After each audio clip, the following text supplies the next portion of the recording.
एक दिन सुबह। सुनिए जी, जरा अनाया को जगा दीजिए, कब से सो रही है। क्या हुआ माँ, इतना शोर क्यों कर रही हो सुबह सुबह? अनाया ने आंखें मलते हुए कहा। देखो जरा सूरज कहाँ से कहाँ पहुँच गया है। पापा, देखो ना, मम्मी तो बेवजह डांट रही हैं। अनाया ने शिकायत की।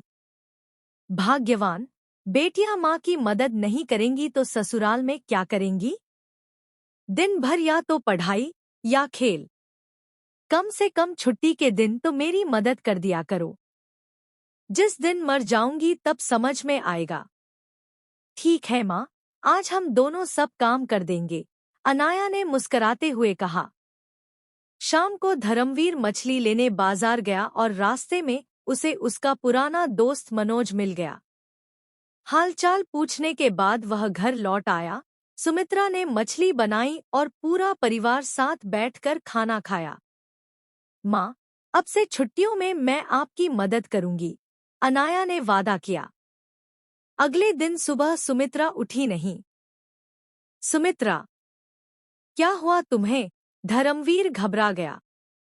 डॉक्टर को बुलाया गया, पर बहुत देर हो चुकी थी। सुमित्रा इस दुनिया को छोड़ चुकी थी। गांव भर में शोक की लहर फैल गई। अनाया सदमे में थी। पिताजी, कल तक तो माँ बिल्कुल ठीक थी। अब क्या होगा? कुछ महीनों बाद धर्मवीर ने अपनी बहन की सलाह पर दूसरा विवाह किया। नाम की महिला से उनकी शादी हुई। शुरुआत में सब अच्छा था, लेकिन धीरे धीरे मधु ने असली रंग दिखाना शुरू कर दिया। अनाया से सारा काम करवाने लगी। ओ अनाया, तुझसे कोई उम्मीद रखना बेकार है। कब तक तुझसे झेलेगी ये दुनिया? छोटी माँ, मैं पढ़ाई कर रही थी। पढ़ाई नहीं, चूल्हा चौका कर, कपड़े धो, बर्तन मांज। धर्मवीर को इन बातों का पता नहीं चलता, क्योंकि मधु उनके सामने मीठा व्यवहार करती। एक दिन बाजार में अनाया बेहोश हो गई। लोग उसे घर ले आए। इतनी कमजोरी कहाँ से आ गई बेटी में? धर्मवीर परेशान हो गया। मधु उसे झूठा बहाना बताकर फिर से काम में लगाने लगी। लेकिन एक दिन, एक रात जब अनाया नदी किनारे आत्महत्या करने जा रही थी, पानी में डूबते वक्त किसी ने उसे बचा लिया। जब उसकी आंख खुली, सामने उसकी माँ सुमित्रा की आत्मा खड़ी थी। माँ, आप हमें क्यों छोड़ गई थी? बेटा, मैंने तुझे कभी नहीं छोड़ा।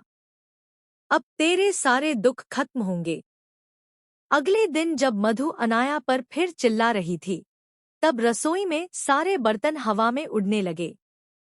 मधु डरकर पीछे भागी। तभी सामने सुमित्रा की आत्मा आ गई। तू मेरी बेटी को सताएगी? माफ कर दो, माफ कर दो, मुझे नहीं पता था कि आप उसे देख रही हैं।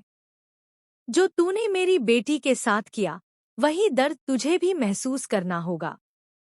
रुक जाओ माँ, उसे छोड़ दो। हम किसी को बदल सकते हैं, मार नहीं सकते।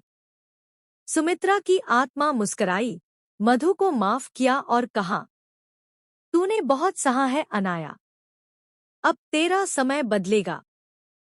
सुमित्रा ने अनाया को आशीर्वाद दिया और फिर आसमान में विलीन हो गई।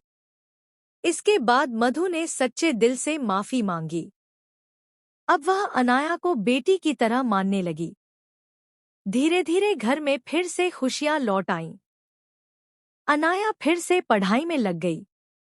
धर्मवीर भी चैन से मुस्कराया और सोचा, अगर आप चाहें तो मैं इस नई कहानी को और भी विस्तार दे सकता हूँ, या थंबनेल के लिए इमेज प्रॉम्प्ट भी बना सकता हूँ।